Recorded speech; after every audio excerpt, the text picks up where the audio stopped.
What up, everybody? I'm your host, JP, and this is my co-host, Josh. Hey, everybody. And welcome back to another episode of the FilmBros podcast.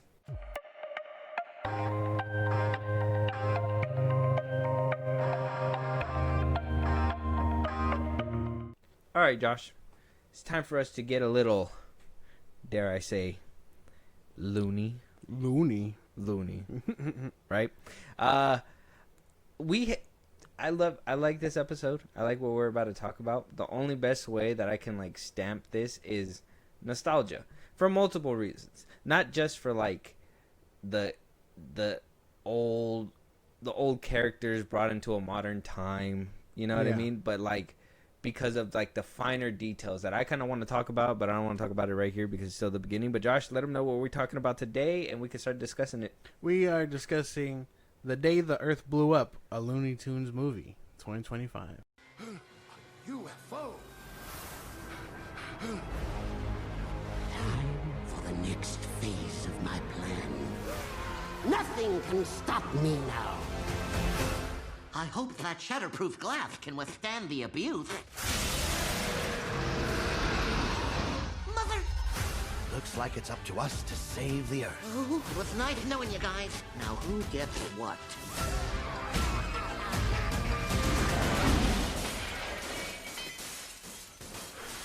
Situation is under control. There's no way we could screw this up.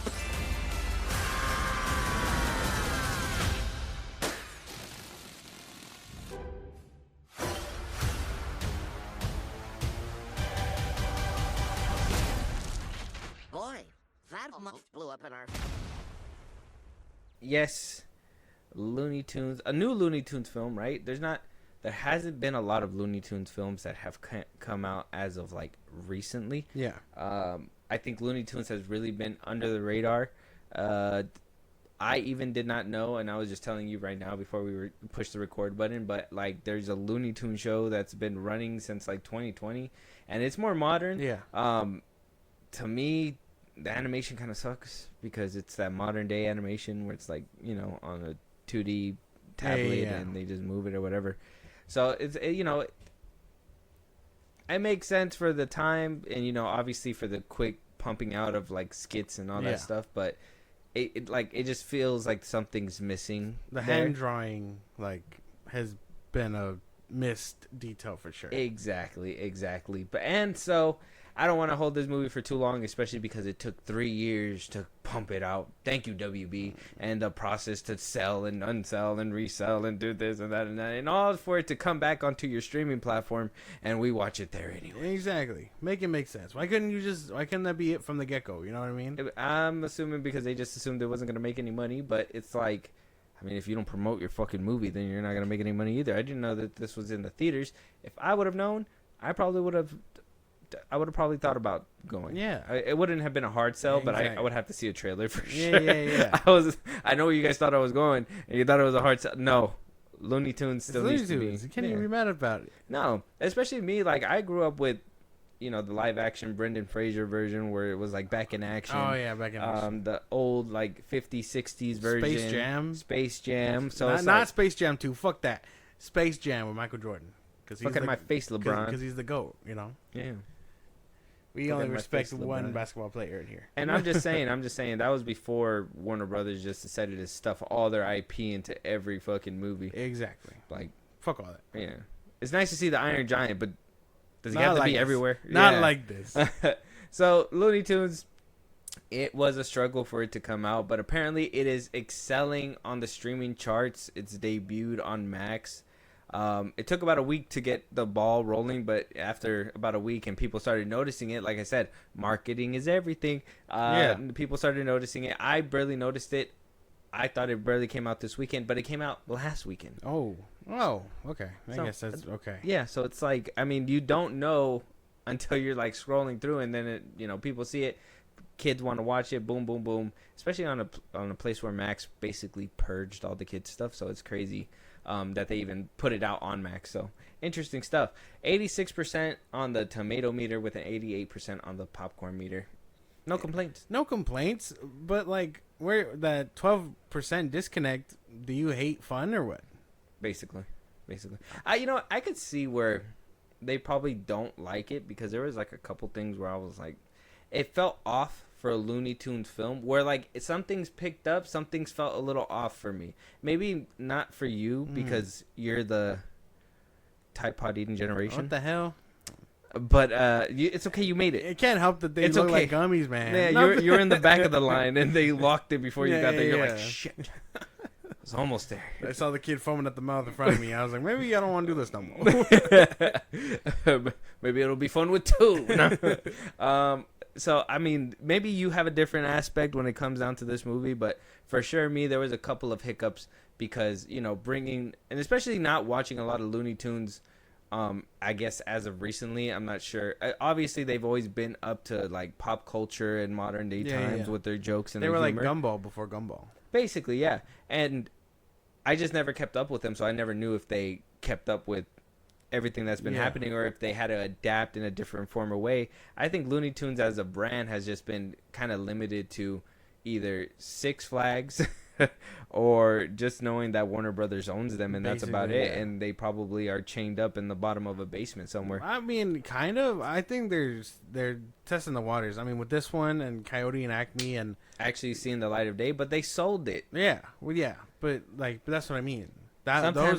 Sometimes you got to set things free, and if it comes back, it really is meant to be. Yeah. But it's like, why would I don't know you if that do works if you sell the thing. It's an whole IP. What is it? I mean, didn't they just It's like- cancel Akira? Like, like you know what I mean? It's like being like, man, you should really let that girl grow. She's really toxic. It's like, well, I could actually sell her, right? It's like, well, that's not the point, man. I'm just saying, Don't do it. But yeah, I mean, I would say they're slowly making a comeback. I didn't know that they had another show. I know the last show that they made that was part of my generation was the one that came out when it was coming out on Cartoon Network, where like Lona Bunny had all the people in it, and so that was like the last show that I watched. And that one felt more like it was growing up with teenagers too, because of the jokes that they made. Like Lola Bunny in that show is fucking insane. She was like, "Oh, I see someone like you. I'm gonna run him over." And he's talking to bugs. You know what I mean? So like, I don't know if you've seen it, but that's the show that I grew up with. It was a Looney Tunes show or something like that. It was called. I was talking to CJ. I feel like I've seen it. I've seen like the kids Looney Tunes. Yeah, when they were like talking to CJ. babies. Yeah, she was like, "Oh, I used to watch that one all the time." Yeah, like I think they did a whole era where they did that, like the pup named Scooby Doo. They did like all that stuff. So like there was like a lot of baby versions of them that were coming out when I was growing up, and I love those as well. But I think I stopped watching Looney Tunes probably like you got to be like 08, 2010.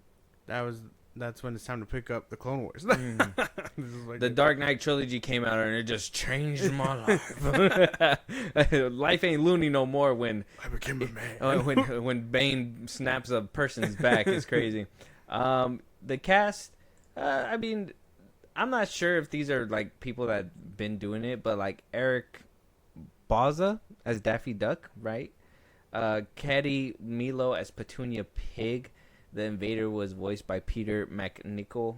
I'm trying to see who played the pig. Petunia Pig. They don't have like the pig's name? Oh, they don't have his name. Eric Bauza. Eric Bauza. Porky Pig. Oh, Porky Pig. Okay. Oh, he was both of them.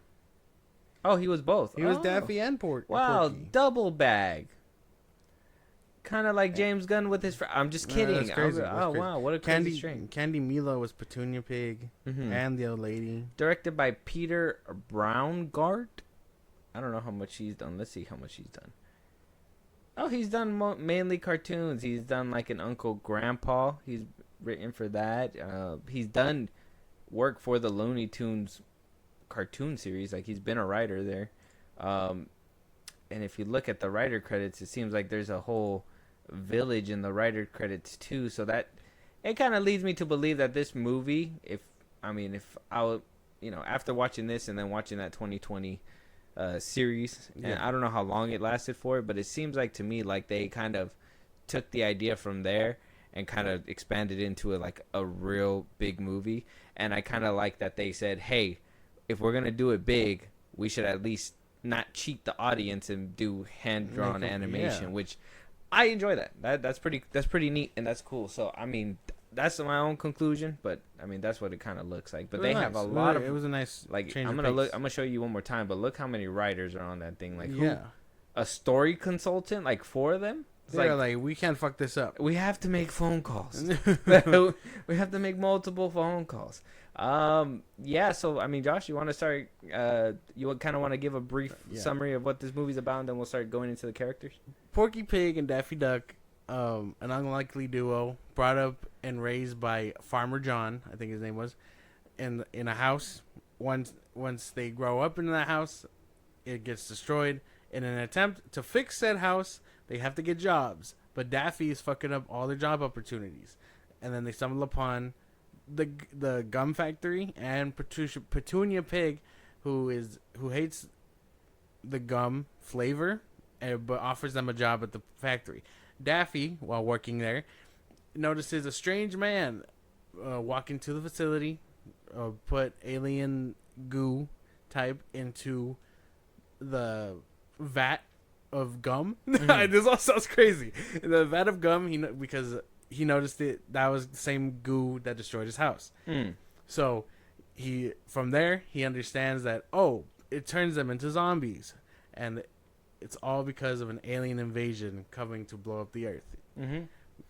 There's kind of a little twist there, but I mean, I'm not gonna give that away. That is kind of winked at in the movie too, as like foreshadow. Yeah. It was pretty cool. So the alien invades. I don't think we need to go into like too much. Like, it's up to spoilers. Daffy and Porky to save the day, basically. Save their home and the earth. Oh yeah, from the HOA, the evil HOA of all people. Like, yeah, they're like, your house is a fucking mess. Well, they didn't say that. It's a cartoon. They're like, your house is a mess, and there's a hole in it. Yeah, there's a hole in the roof, and they're like, what? That wasn't there before. So I thought that was funny. I do think the characters are strong. I think pairing Daffy Duck and Porky Pig together was interesting. It was a nice dynamic. It was a nice dynamic because one's a fuck up, and the other one cares too much about things, and is a little scared. Yeah, and a little timid. And then they, as natural arcs go, they learn how to overcome it by the end of the movie, and things happen in between. But I really enjoyed them. I thought they were funny. Both of them together, yeah. I think they were great. I thought it was gonna be lame. I like Petunia Pig. I like their little romance thing that they had going on as well. Love interest for Porky. The character-wise, I mean, the Looney Tunes stuff. I will say, for a Looney Tunes film, the lack of Looney Tunes was a problem for me. Character-wise, I thought so.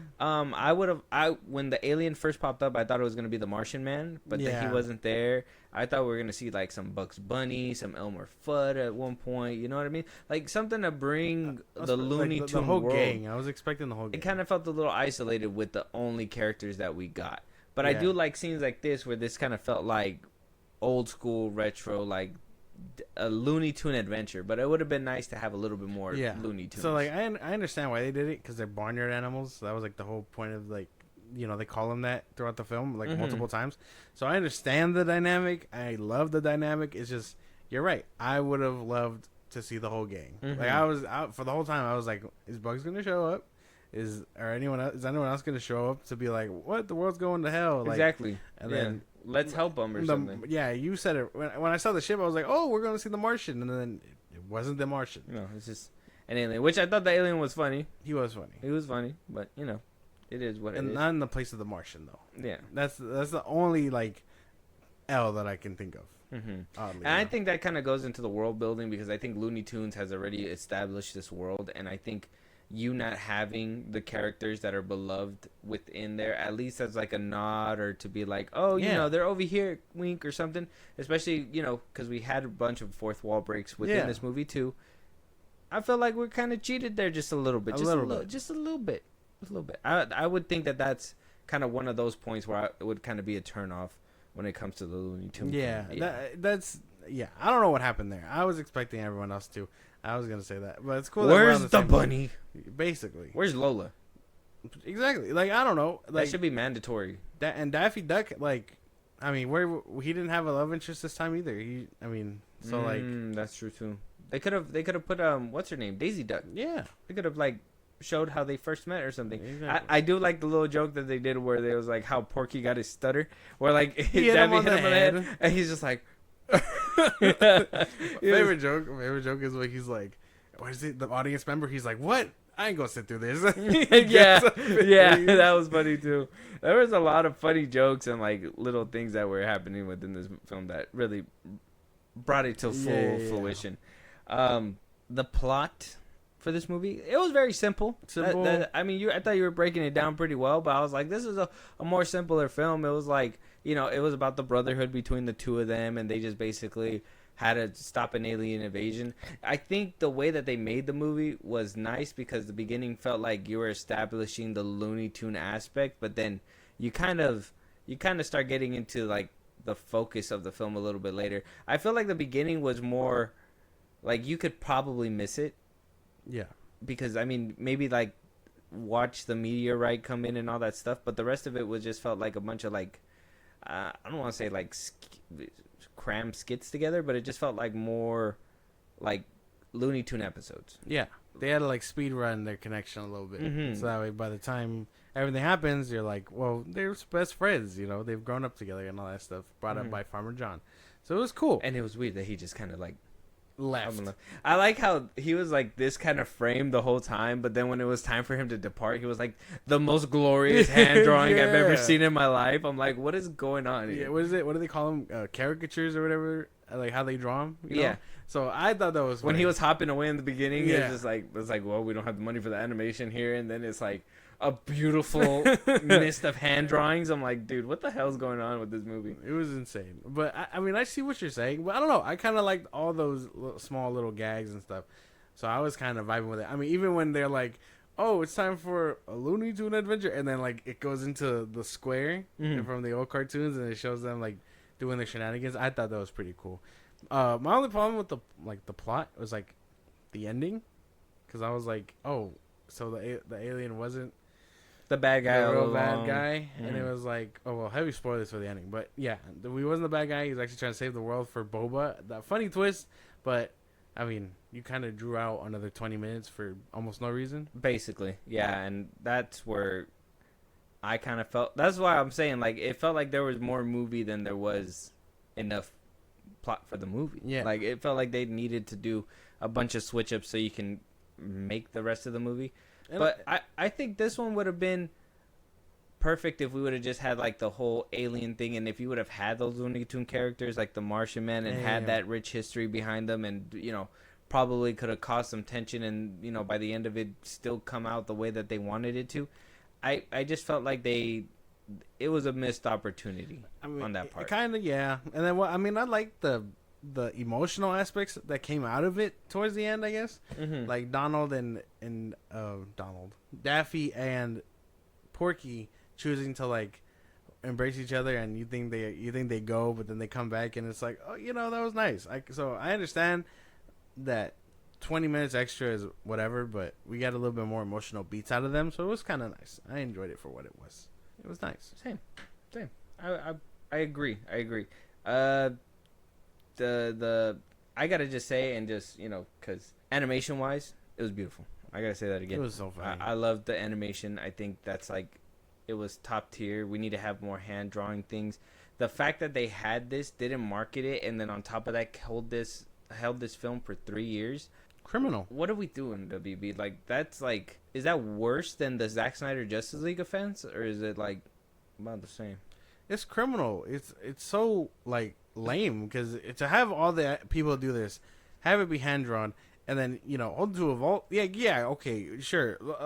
A live action film, it takes a lot of people. It's a lot of work for sure, but it probably took a lot of people to animate and hand draw this bitch. So it's like, what are you doing? Do you think that Space Jam was supposed to be like the movie that reignited the love for Looney Tunes, and that they were supposed to wanted to follow that up with like this movie, and then a live action Coyote and Acme movie, just to be like, yeah, we're gonna be banging out Looney Tunes films for you guys because you guys really love Space Jam, but Space Jam didn't do too well. Also, it was released around the time during COVID, so I mean, obviously, I mean, how well was it gonna do, really? And after that, that's when we had all these hiccups. I don't know that timeline to me kind of fits for me. It does sound right. I mean, you can't expect WB needs to redraw their plan, because relying on a movie with LeBron and all your IPs isn't gonna work. You if you really wanted it, you would have given us just a Space Jam, just a Looney Tunes. You don't have to involve all these other people, and basically make a sequel like you're supposed to. But for some reason they stuffed it all in, and then they used Don Cheadle, and it's like, man, you didn't have to do all that. We want the Looney Tunes just as is. So maybe this is another test where it's like, hey, maybe they're not made for movie theaters, as cool as they are, but like people still want more Looney Tunes. People want more Looney Tunes and like less Tom and Jerry. That scene was funny too when he like smacked the girl and to get the gum out was hilarious. Yes, and I think the ratings and all that stuff is kind of showing the high demand that this movie is kind of having too.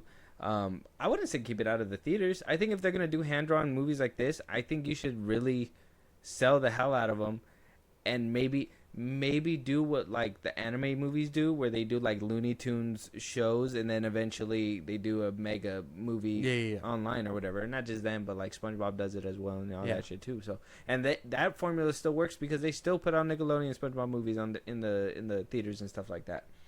But yeah. I don't know. I thought this movie was cute. It was so nice. If we're gonna just round it off here, because there wasn't like, I don't think this movie's like it's simple. Groundbreaking. I don't think this movie's doing crazy stuff. I love the bringing of the hand drawing animation back. The comedy. Oh, that was one of the things I would have to say kind of knocked it for me, and this is what I wanted to kind of see on your side too, was the comedy side, where like they infuse some of the today's jokes. Like one of them for me was that, oh, we could be an influencer, and he was like shaking ass. And I was funny. I thought it was funny, but maybe the older me was like, this isn't very much Looney Tunes. Like that didn't feel Looney Tunes to me. That felt more like, I don't know, Mad TV-ish, right? Mad TV parody of what Daffy Duck would do or something. I don't know. Like there were some things that I just felt weren't very Looney Tunes from what I remember, but I also gotta like kind of preface it with like my Looney Tunes was, like I said, the old Looney Tunes, the early 2000s, the 90s ones, the ones that would just rerun on TV all the time. Yeah. So like I remember them, and it's like they used to smoke cigarettes. Yeah. So like you know what I mean? They used to push, where's the cigar? They used to push cigarettes to children. I don't know. I kind of liked all these jokes, and I thought it was gonna be full of like, kid jokes like Transformers 1. Like I was expecting that, but no, this movie had a lot of jokes that Badass. Yeah, had a lot of jokes where it was like, me as an adult can laugh at this, and if you were to show it to your kids, they probably won't understand it, but all they see is Daffy Duck shaking booty, and it's kind of funny. So I was enjoying it for what it was, and now that my brain is much older, I could just process everything that they were saying 10 times funnier. Okay. So I was kind of fucking with all the comedy. I like when he's like, oh no, he rips off all his skin. Yeah, I know. I was like, what the hell? That was funny. And then when they were at the dining table was funny too, or the diner or whatever. Yeah. That was funny. Like there was a lot of funny moments that, like I said, they did do like old school like funny moments, but there was also those moments that I was just like, more modernizing it, modern take, and I'm like, the old man in me a little bit's like, do I want my kids to see this? Like, you know what I mean? I don't know. I thought it was all funny. I feel like it skirted the line, but I feel like Looney Tunes always skirts that line. So I don't know. Maybe that's just me, because like I said, maybe that's a question to ask you guys. Like, if you're the older crowd, how do you guys feel about like the Looney Tunes kind of shaking ass for like influencer cha-ching? It's funny that they were even like fired from there too. They were like canceled. No, it was fired, and then when they got to that one, it was like canceled. You're canceled. But like I said, I kind of gave my little brief summary from 1 to 10, 10 being the best, 1 being the worst, 5 being in the middle. I would give this film, Looney Tunes, like an 8. I thought it was funny. I would watch it again. I would watch it a few more times. I thought it was comedy gold. I would let my kids watch it. I would personally, if they do something like this with the whole Looney Tunes gang, do some funny ass shit, put it in theaters, maybe do a little bit of like actual actor cameos within the film too. Like that would be a banger of a movie, and I feel like a lot of people would go and watch it. Yeah, I honestly, because looking at this and then thinking about Coyote and Acme, it's like John Cena's in that like, one, though. Like that one's gonna. Okay. I don't hate John Cena. I hate Peacemaker. Those are two different people. That's true. But thinking about that one and thinking about Kyle vs. Acme, it makes me think like there's so much potential in this genre where it could just be nonsense and funny and kind of nuanced, because you don't expect that kind of thing from a think about it. The nuance in this one comes from the 2D animation and a bit of the comedy, and the story's fun. So it's positive on top of positive on top of positive. Only negative I have is that it doesn't have the rest of the crew. I was expecting that a little bit. Yeah. Well, these movies have always been kind of geared to like mature audiences, and they've never been shy to like put the Make stuff those front jokes. and center. And like I said, Warner Brothers has always been like, fuck those kids. Yeah, basically, yeah. I'm putting this out anyways. Expeditiously. Didn't they put Zack Snyder's Justice League in front of like when they clicked on Tom and Jerry, like Zack Snyder's Justice League? Yeah. Mm-hmm. Like, here's a trailer for the most epic thing you're ever going to see, kids. Now, here's back to your regularly scheduled program. Right. That's crazy. They're just like, you want to see something that kicks ass? This is just the Batman. But what did you think about the film, and give us your rating? I thought it was great. I thought it was so funny. There was like nothing that, like I said, no negatives outside of not seeing the rest of the gang. But like, if I get an explanation for that, like outside of the context or in context, I think I'll be fine either way. But I'm with you. I think I got to give it like an 8 out of 10. I'd definitely watch this shit again. It was really fucking good. I'd watch it again. Yeah. Show the kids again. They really liked it. My kids really liked it. Yeah. They were laughing. I'm sure they were cracking up. John was laughing at the jokes, and Jaden was too. When the joke was like, they said to seal up all the cracks in his Daffy's pants were down. I was like, oh my god. That was funny. I like when he's like, what? You just got to stay here and lay eggs. He's like, lay eggs? And then he laid an egg, and I was like, wait, isn't he a dude? Yeah. And then later in the movie, they're like, you know how hard it is for a male duck to lay eggs? The whole movie was funny. I love this movie. Check it out. It's on HBO Max right now. Let us know what you guys think. Any topics that we should be talking about, any movies you want us to review. You want to hear your voice on one of these episodes, Josh, let them know where they can do all that. Twitter, TikTok, Instagram at FilmBros Podcast and post on episodes out. You can hit us up there for any news or movies you want us to cover. Buzzsprout, link into the socials I just gave you. It's like a Patreon, subscribe, it helps the show go. Really appreciate it. Listen to anywhere you get your podcast at FilmBros Podcast, Spotify, YouTube Music, Apple Podcasts. Again, wherever you get your podcasts. Be part of the conversation. Twitch at FilmBros Podcast. And when it's all said and done, subscribe to our YouTube at FilmBros Podcast. And with that being said, we'll talk to you guys on the next one. Talk to you guys later.